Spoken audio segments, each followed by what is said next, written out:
दोस्तों, आज हमारे पुंछ के एमएलए साहब जो हैं एक मीडिया से खिताब कर रहे थे। बहुत सारी बातें उन्होंने की और उसमें यह भी कहा कि होम मिनिस्टर साहब पुंछ आए थे, उनको गुरुद्वारे में लिया गया, उनको गीता भवन में लिया गया, लेकिन उनको जो है मदरसे में नहीं ले जाया गया जहां पाकिस्तान की तरफ से शेल हुआ, नुकसान भी हुआ।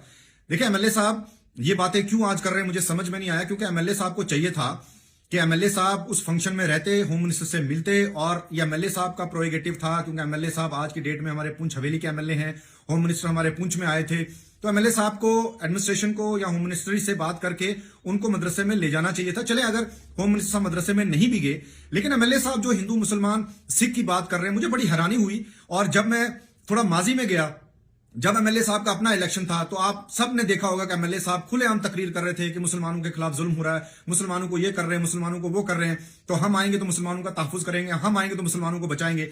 उसी चक्कर में एमएलए साहब ने 43,000 वोट जो है वो पुंछ हवेली से लिया। एमएलए साहब 10 साल लोगों को नजर नहीं आए और लोग ही कहते थे कि एमएलए साहब जो वो इलेक्शन नहीं जीत सकते, एमएलए साहब जो है दोबारा कभी एमएलए नहीं बनेंगे। लेकिन एमएलए साहब ने बड़ी चालाकी के साथ जो है हिंदू मुसलमान का कार्ड खेला और जगह जगह मुसलमान इलाकों में जाके ये बोला कि ये जो मरकजी सरकार है आपकी दुश्मन है, अगर हम नहीं आएंगे, अगर मैं एमएलए नहीं बनूंगा, तो ये सरकार जो मरकज की है मुसलमानों को खत्म कर देगी, हमारी मस्जिदें खत्म हो जाएंगी, हमारे मदरसे खत्म हो जाएंगे, मुसलमानों को नमाज नहीं पढ़ने दिया जाएगा। चले, हम मुसलमान कौम जो है सादी कौम है, एमएलए साहब को 43,000 वोट दे दिया ये सोच के कि जब एमएलए साहब एमएलए बनेंगे कहीं ना कहीं मुसलमानों की हिफाजत होगी, मुसलमानों की सुनवाई होगी। तो आज मुझे बड़ा अफसोस हुआ कि एमएलए साहब बड़े मायूस नजर आए कि देखिए जी, होम मिनिस्टर आए, ये नहीं हुआ, ऐसे नहीं हुआ, ऐसा होना चाहिए था, वैसा होना चाहिए था, और एमएलए साहब उस फंक्शन को अटेंड नहीं करते हैं। ये मुझे हैरानी होती है। या तो एडमिनिस्ट्रेशन ने एमएलए साहब को बुलाया नहीं, या तो एमएलए साहब जानबूझ के होम मिनिस्टर के प्रोग्राम में नहीं गए। मैं एमएलए साहब को एक चीज जरूर कहना चाहता हूं कि जब होम मिनिस्टर आए तो होम मिनिस्टर ने जो गवर्नमेंट जॉब्स बांटी उसमें हमारे 10 मुसलमान थे जिनको वो गवर्नमेंट जॉब्स मिली। इसलिए हिंदू मुसलमान का कार्ड खेलना और हिंदू मुसलमान की बात करना कि होम मिनिस्टर साहब यहां आए थे तो वहां नहीं गए, यहां नहीं गए, तो आपको ले जाना चाहिए था। हमने आपको एमएलए तभी बनाया क्योंकि हम ये सोचते थे कि आप एक स्ट्रांग एमएलए हैं, आप लोगों की नुमाइंदगी करेंगे, लेकिन आप लोगों की नुमाइंदगी करने में जो है फेल हो गए हैं। एमएलए साहब यहां ही नहीं रुकते, एमएलए साहब आगे ये कहते हैं कि अगर उनको होम मिनिस्टर के प्रोग्राम का पता होता तो गाजे बाजे के साथ जो है होम मिनिस्टर का जो इस्तकबाल किया जाता। मैं एमएलए साहब से कहना चाहता हूं कि होम मिनिस्टर साहब ताजियत के लिए आए थे। ये जो पुंछ के लोगों को आपने आदत डाली है ढोल बजाने की, ताड़ियां बजाने की, इसलिए होम मिनिस्टर साहब नहीं आए थे। होम मिनिस्टर साहब सिर्फ ताजियत के लिए आए थे, उन फैमिली से मिलने के लिए आए थे, उन फैमिलीज में गवर्नमेंट जॉब देने के लिए जो है होम मिनिस्टर खुसूसन जो है वो पुंछ हवेली में आए हुए थे।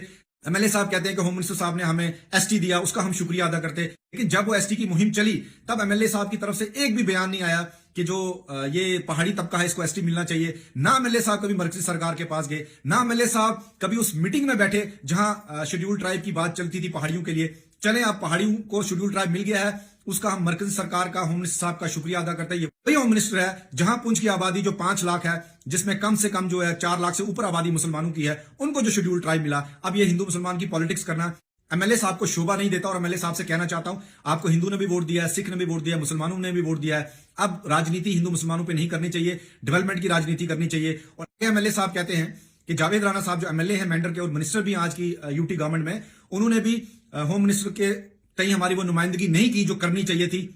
मैं एमएलए साहब से कहना चाहता हूं, आप तो अपनी गवर्नमेंट पे जो है सवालिया निशान उठा रहे हैं कि जावेद राणा साहब ने नुमाइंदगी नहीं की। मैं जावेद राणा साहब का शुक्रिया अदा करता हूं कि जावेद राणा साहब आए, स्टेज पे थे, जो बातें उन्होंने होम मिनिस्टर साहब से की होंगी, और जो ये गवर्नमेंट जॉब यहां लोगों को मिली है, इसमें जावेद राणा साहब का बहुत बड़ा रोल है। उसके लिए जावेद राणा साहब का शुक्रिया अदा करते हैं, क्योंकि जो लोग लोगों के साथ हैं उनकी तारीफ की जाती है, जो लोगों से बाहर रह के खाली मीडिया में बयान देते हैं उनकी कदर जो आहिस्ता आहिस्ता कम हो जाती है। और एमएलए साहब कहते हैं कि यहां की लीडरशिप जो है वो नलायक है, होम मिनिस्टर साहब को सुरनकोट ले जाना चाहिए था, होम मिनिस्टर साहब को मेंढर ले जाना चाहिए था, होम मिनिस्टर साहब को मंडी ले जाना चाहिए था। अगर मैं होता तो होम मिनिस्टर साहब को हर जगह ले जाता। मैं एमएलए साहब से सवाल करना चाहता हूं, अब हमारे चीफ मिनिस्टर उमर अब्दुल्ला साहब पुंछ आए थे, क्या एमएलए साहब उनको मंडी ले गए थे? क्या एमएलए साहब उनको मेंढर ले गए थे? क्या एमएलए साहब उनको सुरनकोट ले गए थे? क्या एमएलए साहब उस कारी साहब के घर में चीफ मिनिस्टर साहब को ले गए थे जिनकी जो है मदरसे में डेथ हुई थी? तो नहीं ले गए थे। तो लोगों को गुमराह करना ये अच्छी बात नहीं है।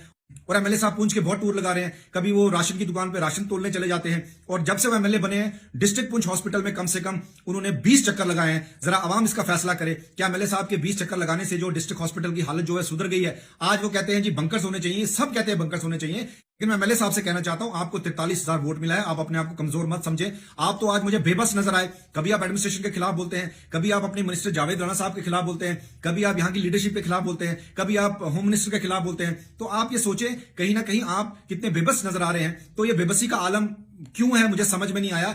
आपको बेबस नहीं होना चाहिए एमएलए साहब, आपके साथ 43,000 वोटों का साथ है और आपने इसी एवज पे लोगों से वोट मांगा है कि आप एक स्ट्रांग एमएलए होंगे, आप लोगों के काम करेंगे, आपको लोगों के काम करने चाहिए, आपको एडमिनिस्ट्रेशन से अच्छा राब्ता रखना चाहिए।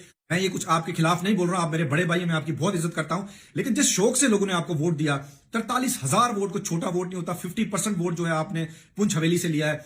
आपकी सावजिया की रोड की क्या हालत है, आपकी लोरन की रोड की क्या हालत है, आपकी मंडी की रोड की क्या हालत है।